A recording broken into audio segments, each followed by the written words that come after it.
नोएडा के विधायक पंकज सिंह इन दिनों गांव का दौरा कर जमीनी हकीकत जान रही हैं।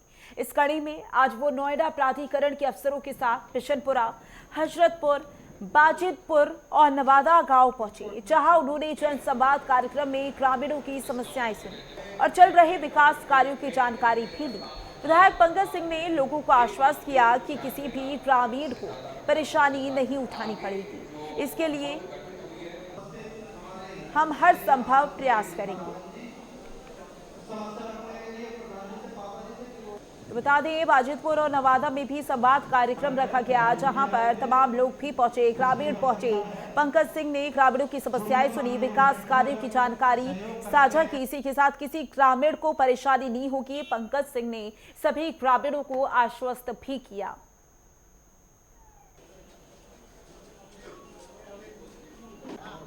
मैं मौजूद हूँ नोएडा में विधायक पंकज सिंह के साथ।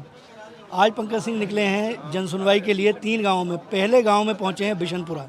इस समय हम बिशनपुरा में खड़े हुए हैं। विधायक जी से सीधे बात करेंगे। विधायक जी, आज जन सुनवाई के लिए आए हैं, बिशनपुरा गांव में हैं।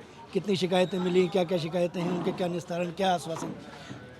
लगभग जो भी समस्याएं थीं उसका निस्तारण करने के लिए भी कोई ऐसी समस्या नहीं थी जिसका समाधान ना हो सके या बहुत लंबा समय लगे, ऐसा कोई समस्या नहीं थी।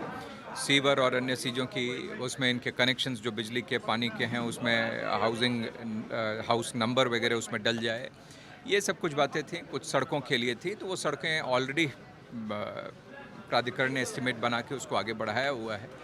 क्योंकि गांव के लोग, ये जनसंवाद का कार्यक्रम तो मैं समय समय पर करता ही हूँ, लेकिन इसके अलावा भी गांव के लोगों से मिलना और कार्यकर्ताओं का लगातार मिलना, उन लोग गांव की समस्या या क्षेत्र की समस्या से अवगत कराते रहते हैं, तो आती थी।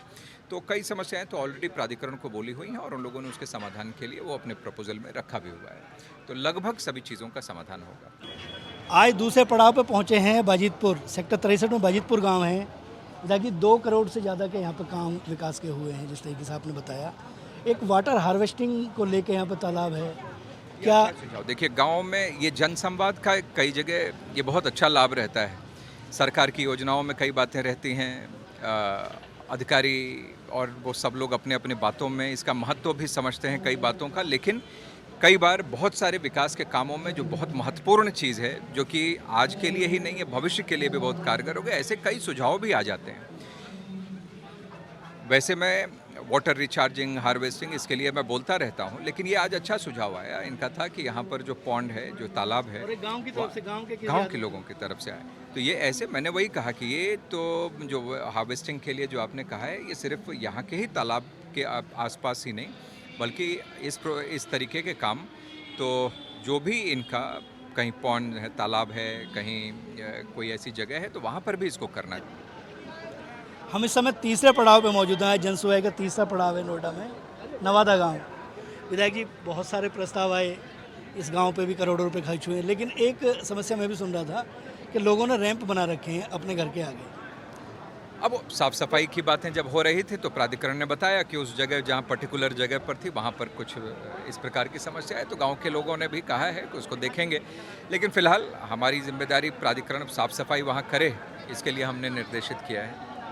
कुछ महिलाएं आई आपके पास, निवेदन किया, 70 साल से ऊपर, क्योंकि प्रधानमंत्री जी भी कैंप लग, क्योंकि ये अधिकार है लोगों का, राइट है। तो वो प्रधानमंत्री जी ने कहा है वो योजना पहुंचनी भी चाहिए, पहुंच भी रही है। कई जगहों पर ऑनलाइन आवेदन करने के बाद ही वो प्रोसेस पूरा शुरू हो जाता है, लोगों के पास कार्ड पहुंच जा रहा है।